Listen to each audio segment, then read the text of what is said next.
Hey, what is up you guys? It's Kim and I am back with another Top 5 Wednesday video, and this time I am actually doing the right topic for once. Yes, look at me. Actually succeeding. Unlike before, when I just thought I was succeeding. Yes. So this week's topic is your top 5 favorite badasses. All of my favorite badasses are female because female characters are awesome. I love reading books with female protagonists and female badassness. That's not a word, but we're pretending it is. Yes. So let's get started with my top 5, that is 10, with my top 5 favorite literary badasses. Number 5, we've got Penryn from the Angel Fall trilogy. Correct me if I'm wrong on the age, but Penryn is this like 16 or 17-year-old kid. She's like a child. And she's got literally the weight of the entire world on her shoulders because she is fighting against the angels who've come down and they're like destroying the world. The angels have come down from heaven and they are destroying the world, and the angels see the humans as just like, get rid of them, whatever, doesn't matter. They're destroying the world, they're taking the world for granted, let's just get rid of them. So the angels really don't care too much for the humans, but Penryn is like, what the heck, I am a human. There are other humans here. We live here. This is our world. And so she fights against the angels. She teams up with this angel, Raffi, and together they fight against the other angels. Penryn literally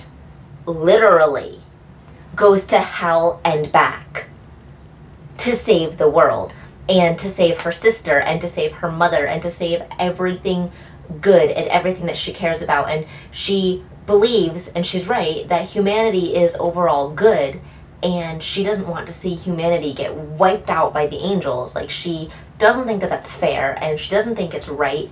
And so this 16-year-old child is fighting against these angels who are, twice her size and 10 million times her strength. And she is so badass, and Raffi's angel sword, which can only be picked up by someone who it trusts her to make the right decisions. And so like this human girl is able to wield an angel sword, and like if that's not badass, I don't know what is. Like, Penryn is an amazing character. Number 4, I'd have to say Ruby from The Darkest Minds. Right from the start, Ruby hides who she is to survive. Like, Ruby hides what's in her mind to survive. I don't remember if this is a spoiler or not because it's been a while since I've read the book, so this might be a spoiler. But as far as the Psi Special Forces are concerned, Ruby is a green, which basically means she's got the superhuman brain and like a photographic memory, which, not dangerous at all. Like, a green just is. But in actuality, Ruby is an orange, which is pretty dangerous. Like, she can control minds, she can read minds, she can like influence people to do what she wants them to do. She can create or erase people's memories. Like, oranges are dangerous. Like, I think that oranges are more dangerous than reds, and reds can create fire from just their minds. Like, reds are supposedly, uncontrollable, but I think that someone who can control minds like Ruby does is more dangerous than a red. And Ruby doesn't want to be seen as, just her color. She knows, and she's right in this, she knows that she's more than just an orange. Like, Ruby escapes from Camp Thurmond, which basically nobody's ever done before. So Ruby teams up with these people from the Resistance who fight against the PSF, and the people who want these kids with special powers eradicated and erased off the earth. She teams up with them. She fights against the PSF, and they wind up, actually that would be a spoiler if I said anything more, but the fact that Ruby always chooses what she believes is right rather than what is easy makes her kind of like a badass. Number 3 is Katniss from the Hunger Games. The stupid love triangle aside, Katniss is actually one of my favorite characters. Right from the start, Katniss is total badass. She volunteers to participate in the games to save the life of her baby sister. Knowing what the games are, knowing that there's one person who gets out alive, knowing that she has absolutely everything stacked against her, she volunteers to go into these games knowing in her mind that she will probably die. raise your hand if you definitely 100% would make that sacrifice. You would volunteer for your sibling or for your best friend. No, for your sibling. If you would volunteer for your sibling to fight in that game for them. Because honestly, I want to say that I would. I want to be like, yeah, I'm a good person. I would volunteer for my sisters. But I don't know that I would. I cannot honestly say that I would volunteer as tribute. So not only does Katniss win the games, she completely breaks them. Katniss changes everything. Like, yes, she's a symbol. Yes, she's the Mockingjay. Yes, she's what District 13 made her. But she's so much more than that. She's a rebellion. She is a fighter. I don't know if rebellion is the right word, but she's a fighter. She is strong. She believes in what she believes in. She stands up for what she believes in. She is such badass.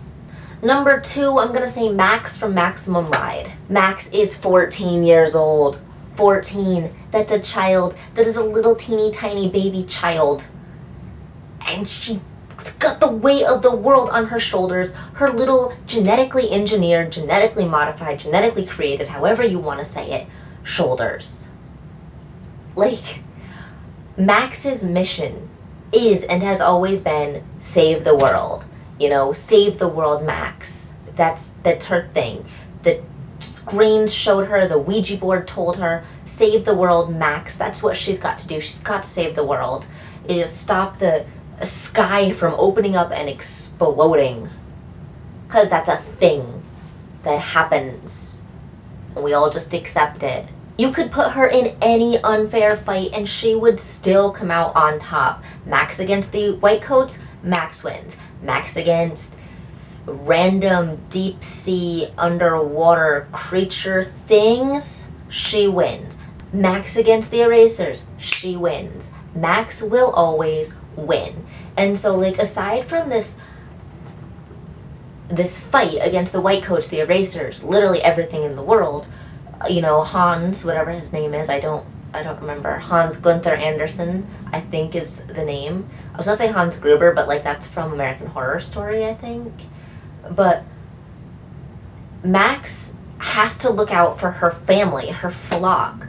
They come first, and yes, they can fight, but Max still has in her mind that she's got to protect them. So she's protecting her flock, her family, and at the same time she's fighting against the Whitecoats and she's saving the world, and that is a lot to ask from one person. And yes, she falls apart when Fang leaves, but she gets back up and she fixes herself up and she kicks some Whitecoat ass, and Max is my favorite.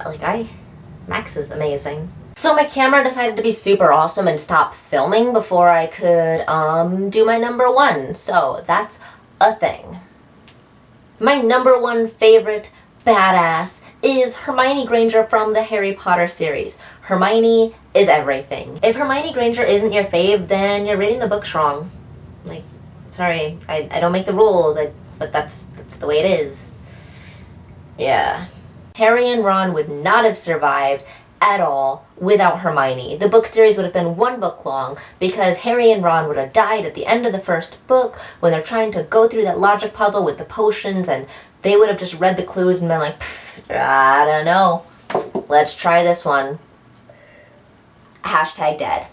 Hermione stands up for what she believes in, like when she fought for the right for the house elves because she didn't like the way that they were being treated, and she always advocated for Harry to treat Kreacher more fairly, and for Sirius to treat Kreacher more fairly. She did not like the way the house elves were treated. Hermione stands up for her friends, and she does what she has to keep her friends safe, like, for example, when she literally set Snape on fire to keep Harry safe.